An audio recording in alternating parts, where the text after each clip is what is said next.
অধিকারী পরিবারের 2 থেকে 1। এবার কাঁথি থেকে অধিকারী পরিবারের প্রার্থী আর তমলুক থেকে অধিকারীদের প্রার্থী না হওয়ার সম্ভাবনা।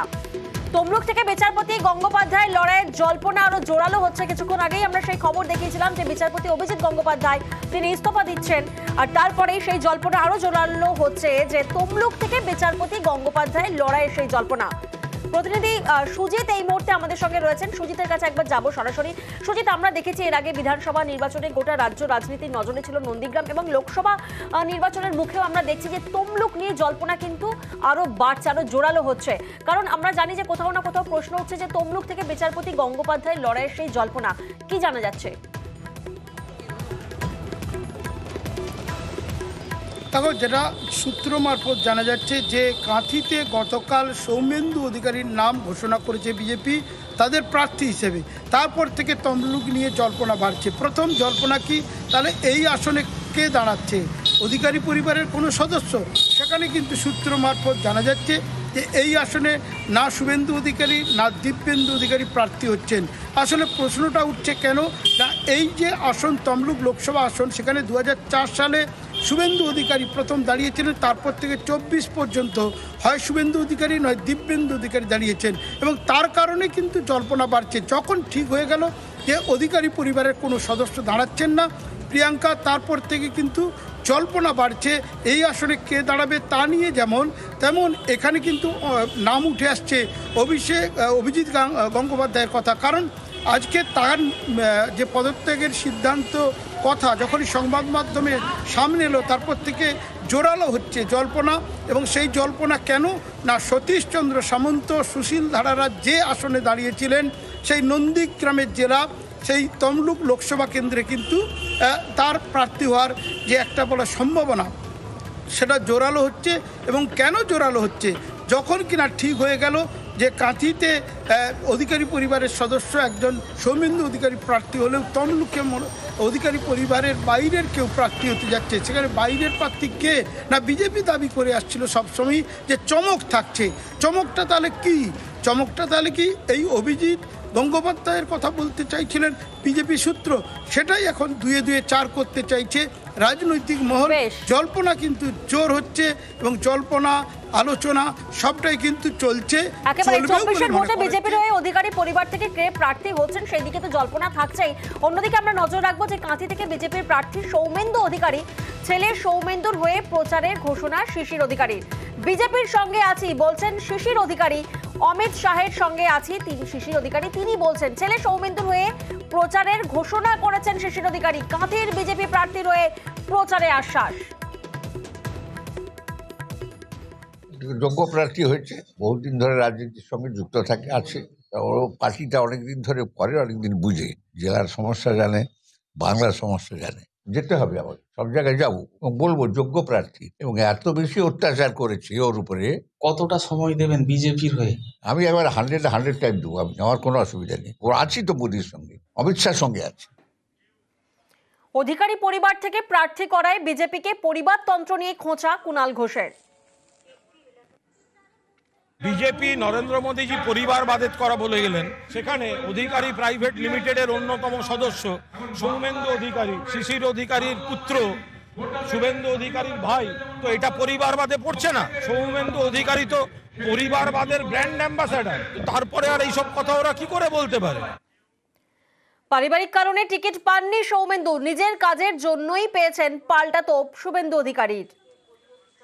তিনি যেমন পারিবারিক সূত্রে আমার ছোট ভাই, সাথে সাথে তিনি একজন ভারতীয় জনতা পার্টির কার্যকর্তা, এবং তিনি 2021-এর 1 জানুয়ারি তার সমস্ত পদ থেকে রিজাইন করে তিনি ভারতীয় জনতা পার্টিতে কাজ করছেন গত প্রায় 2.5 বছরের সময়কালের বেশি সময় ধরে, এবং তিনি বর্তমান ভারতীয় জনতা পার্টির কাঁথি সাংগঠনিক জেলার একজন সাধারণ সম্পাদক।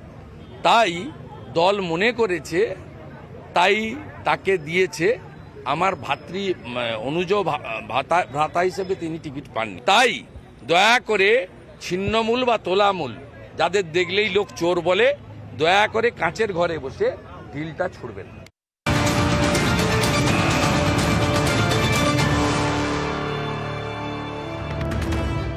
তৃণমূলের তৃণমূলের ব্রিগেডের দায়িত্ব নিতে নারাজ তাপস রায়। বরানগরের তৃণমূল বিধায়ক তাপস রায় তিনি দায়িত্ব এড়াচ্ছেন। আমরা জানি যে 10ই মার্চ তৃণমূলের ব্রিগেডে জনগর্জন সভা রয়েছে, যার জন্য শিবিরে কর্মীদের দেখভালের দায়িত্ব দেওয়া হয় বিভিন্ন নেতাদের, আর সেই দায়িত্ব নিতে নারাজ তাপস রায়। কিন্তু কেন, কি জানা যাচ্ছে? প্রতিনিধি আবির এই মুহূর্তে আমাদের সঙ্গে রয়েছেন। আবির, ঠিক কি জানা যাচ্ছে? সাম্প্রতিক সময় যে কতকগুলি বড় সমাবেশ কলকাতাতে হয়েছে, যেখানে রাজ্যের বিভিন্ন প্রান্ত থেকে লোক তৃণমূল কংগ্রেসের সমাবেশে যোগ দিতে এসছে, তাদের নেতাজি ইন্ডোর স্টেডিয়াম এবং ক্ষুদিরাম অনুশীলন কেন্দ্রে থাকার ব্যবস্থা করা হয় এবং সেখানে একটা বড় দায়িত্ব নিতে তাপস রায়কে দেখতে পাওয়া যায়। তিনি সেই দায়িত্ব সামলাচ্ছেন। সূত্রের খবর যে এবারের সেই দায়িত্ব তাপস রায় তিনি নেবেন না, তিনি দলের শীর্ষ নেতৃত্বকে জানিয়ে রেখেছেন। যেটা জানা যাচ্ছে সেটা হচ্ছে, তুমি জানো যে গত কয়েকদিন ধরে তাপস রায় দলের সঙ্গে একটি দূরত্ব বৃদ্ধি করেছেন এবং উত্তর কলকাতার সাংসদ, দলীয় সাংসদ সুদীপ বন্দ্যোপাধ্যায়কে নিয়ে তিনিও বেশ কিছু মন্তব্য করেছেন। মূল যে বিষয় তাপস রায়, সেটা হচ্ছে যে সুদীপ বন্দ্যোপাধ্যায়ের যে প্রার্থী পদ তা নিয়ে তাদের যে আপত্তির কথা বা তিনি কেন তার বিরোধিতা করছেন সেই প্রসঙ্গের কথা বারবার ধরে উল্লেখ করেছেন। তবে তিনি যেভাবে প্রকাশ্যে কথাগুলি বলেছেন সেগুলো দলের শীর্ষ নেতৃত্বের তরফ থেকে সহজভাবে নেওয়া হয়নি এবং অনেকেই বলছেন যেভাবে প্রকাশ্যে কথা বলা হচ্ছে সেগুলো কার্যত দলীয় শৃঙ্খলা ভঙ্গের একটি সামিল। এই নিয়ে একটা দলের নেতাদের সঙ্গে তার একটা দূরত্ব তৈরি হয়েছে। তবে তাপস রায় তিনি তার নিজের ক্ষোভ কোথাও গোপন করেননি। মনে করা হচ্ছে সুদীপ বন্দ্যোপাধ্যায় কেন্দ্রিক যে দূরত্ব দলের সঙ্গে তার তৈরি হয়েছে, সেই কারণেই 10ই মার্চ যে ব্রিগেড সমাবেশ রয়েছে সেই ব্রিগেড সমাবেশের ক্ষেত্রে দাঁড়িয়ে তিনি দূরত্ব রচনা করেছেন এবং সেই কারণেই এবারে ব্রিগেড সমাবেশের আগে কর্মীদের থাকা রাখার যে ব্যবস্থা নেতাজি ইন্ডোর স্টেডিয়াম এবং ক্ষুদিরাম অনুশীলন কেন্দ্রে হচ্ছে, তার সেখান থেকে তিনি দূরত্ব তৈরি করে রাখলেন। তিনি এবারে সে দায়িত্ব নিতে তিনি রাজি হচ্ছেন না। বেশ,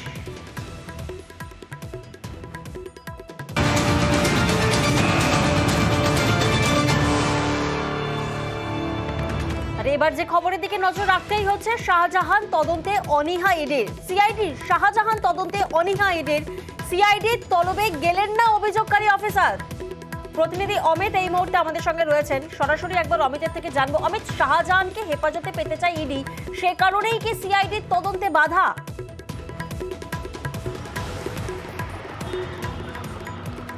দেখো, এরকমই একটা বিষয় কিন্তু সামনে আসছে। কারণ শাহজাহান শেখ, যার বাড়িতে 5 জানুয়ারি ইডির তরফে অভিযান চালানো হয়েছিল, ইডি আক্রান্ত হয়েছিলেন এবং ইডির ডেপুটি ডিরেক্টর তিনি নাজার থানাতে অভিযোগ করেছিলেন এবং সেই অভিযোগের ভিত্তিতে শাহজাহানের বিরুদ্ধে যে মামলা রুজু করা হয়েছিল নাজার থানাতে, সেই মামলাতে কিন্তু গ্রেপ্তার করা হয়েছে শাহজাহানকে এবং সেই মামলার তদন্তভার এখন সিআইডির হাতে।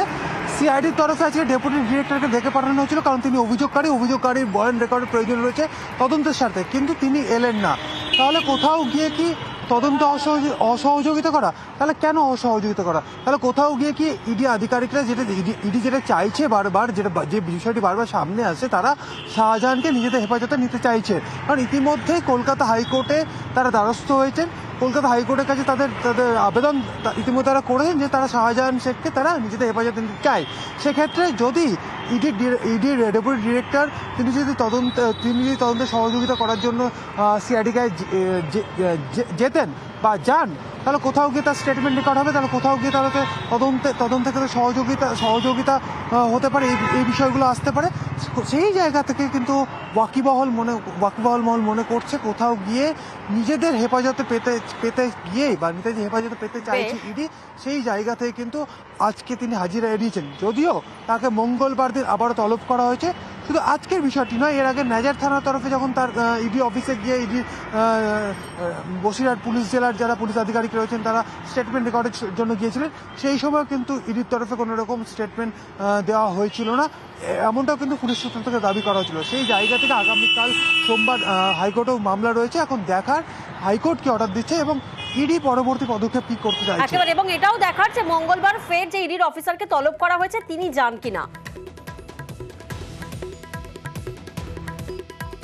ধূপগুড়ির দিকে নজর রাখবো। ধূপগুড়িতে ব্যাংকে দাদাগিরি তৃণমূল নেতার। ফ্রিজ অ্যাকাউন্ট খোলার দাবিতে ব্যাংকে তিনি চড়াও হন। দেখুন সেই ছবি আগে আপনাদেরকে দেখাই, সিসি ক্যামেরার ফুটেজের ছবি আপনাদেরকে দেখাচ্ছে ধূপগুড়ির ব্যাংকে।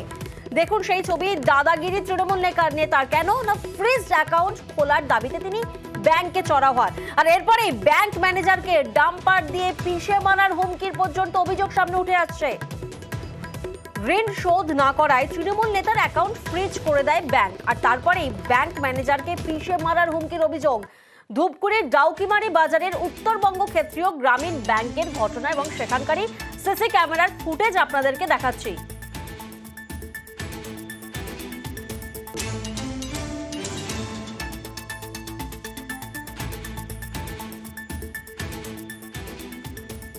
সাড়ে 12টার দিকে কিছু লোক আসে, তারা প্রত্যেকেই ঋণ খেলাপি উত্তরবঙ্গ ক্ষেত্রীয় গ্রামীণ ব্যাংকের ডাউকিমারি শাখায়। ওনারা টাকা তুলতে পারেননি, এই জন্য আমাকে সরাসরি লাইভ থ্রেট দিচ্ছে, বলছে ডাম্পার চালিয়ে রান ওভার করে দেবে। আমরা প্রত্যেকেই খুবই আতঙ্কিত।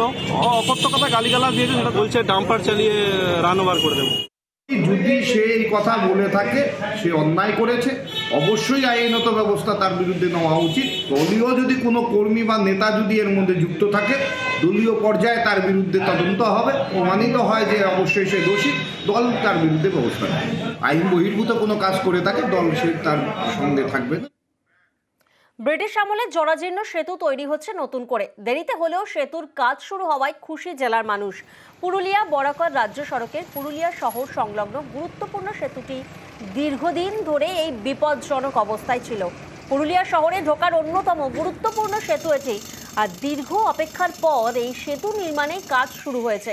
প্রায় 6 কোটি টাকা ব্যয়ে সেতু নির্মাণের কাজ ইতিমধ্যেই শুরু।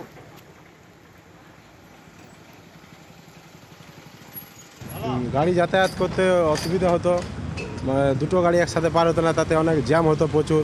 অফিস, স্কুল, আদালতে যাওয়ার মানুষের অসুবিধা হতো। এখন বড় করে হবে, এটাতে ভালো হবে, মানুষজনের সুবিধা হবে, যাতায়াতের সুবিধা হবে। এটা শুরু যে ভালো হয়েছে, আমাদের তো ভালো লাগছে যে জলদি মধ্যে গেলে আরও ভালো লাগবে। এখানে ব্রিজের বহুত অসুবিধা হয়, পাবলিকের অসুবিধা হয়, মানুষের সবার অসুবিধা হয়।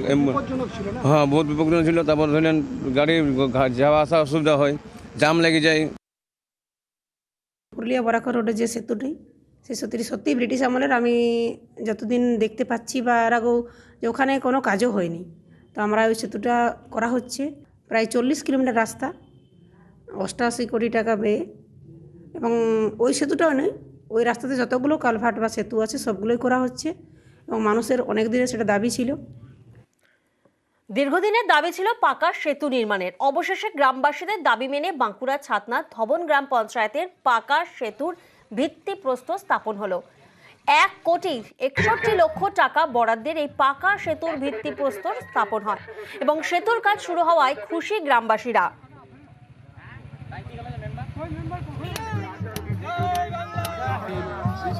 আজকে শুভ উদ্বোধন হলো বলে আমাদের এলাকাবাসী, গ্রামবাসীর তা খুবই আনন্দের বিষয়। আজকে খুব একটা আনন্দের দিনে বটে আমাদের। অ্যাকচুয়ালি আমরা এই প্রতিবাদ করার জন্যই কিন্তু আমরা নির্দলে দাঁড়িয়েছিলাম, মানে অন্য কোনো পার্টি আর দাঁড়ায়নি। একমাত্র আমাকে গ্রামবাসীরা আমাকে ক্যান্ডিডেট হিসেবে দাঁড় করিয়ে রেখেছিলেন। আমি সহমত করি, আর এই সহমত করার পর কিন্তু আমরা যে কাজটা এখন দেখতে পাচ্ছি, এইগুলোর সবার মানে চেষ্টাই কিন্তু আমাদের এই কাজটা সফল হচ্ছে আর হবে, এটাই আশা রাখি। অবশ্যই ধন্যবাদ জানাবো আমাদের মাননীয় মুখ্যমন্ত্রী মমতা বন্দ্যোপাধ্যায়কে, আমাদের জেলা শাসক, আমাদের ডিএম স্যার, আমাদের ছাতনা বিডিও স্যার এবং সকল যারা রয়েছেন পঞ্চায়েত সমিতি, আমাদের পঞ্চায়েতের, জেলা পরিষদের সকল রয়েছে, সকলকে ধন্যবাদ জানাবো। সত্যি এই ব্রিজটা আমি এক্ষুনি নিজে স্বচক্ষে দেখলাম যে এখানে একটা বড় বাস যাচ্ছে। এই ব্রিজটার যা অবস্থা, সত্যি আমি মানে ভাবতেই পারছি যে বর্ষাকালে যে কী অবস্থা হয় সেটা আমি কল্পনা করতে পারছি। ভালো হলো যে উন্নয়ন এসছে গ্রামে, গ্রামবাসীরা খুশি, আমরাও খুশি। পর্যটকদের জন্য সুখবর, হলদিবাড়ি জলদাপাড়া যাওয়ার রাস্তার কাজ শুরু হয়েছে। চিলাপাতার দিক থেকে 5 কিলোমিটার এই রাস্তার সংস্কারের ফলে জলদাপাড়ায় পর্যটকদের ভিড় আরও বাড়বে বলে আশা করছে প্রশাসন। দীর্ঘদিন থেকে এই রাস্তা মেরামতের দাবি উঠেছিল, অবশেষে রবিবার থেকে রাস্তার সংস্কারের কাজ শুরু হলো। আলিপুরদুয়ারের বিধায়ক রাস্তার কাজ পরিদর্শন করেন।